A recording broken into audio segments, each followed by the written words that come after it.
got homosexuality going on, you got knife fights going on, and it's daily routine. You'll find the state's worst criminals here. The prison walls about to burst. The safety in that is very unsecure. Correctional officers, like the ones at Kilby Prison, are vastly outnumbered by inmates, sometimes hundreds to one. The overcrowding situation has just gotten progressively worse over the years. But state funding is beyond low, less than half the national average. With a tight general fund passed by the legislature, the Department of Corrections will soon be down tens of millions of dollars. Richard Allen runs the DOC. We just cut every place we can think to cut, and we just about run out of places that we can think to cut. Don't forget the tougher sentencing laws sending people to prison. Possession of some drugs, like amphetamines or sometimes marijuana, can land you at least a year behind bars. The judges have more options to send people to prison longer, and they do. So what are prisons doing to lighten the load? Inmates on good behavior can go on work release or a supervised re-entry program. I believe I learned my lesson this time. But the system doesn't always work. Just ask escapee Rodney Hurst.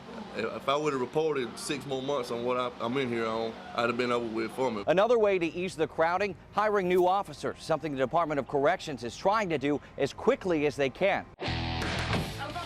You've seen the ads, the DOC working to get as many new recruits as possible.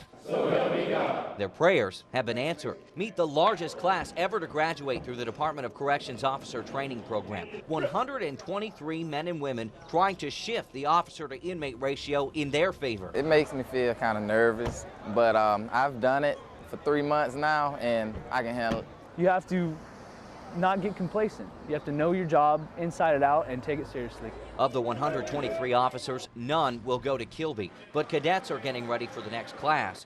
Meanwhile, officers hold the fort while they wait for backup. Well, you tell them to be firm but fair, and you do the right thing, and most of the time it works out okay.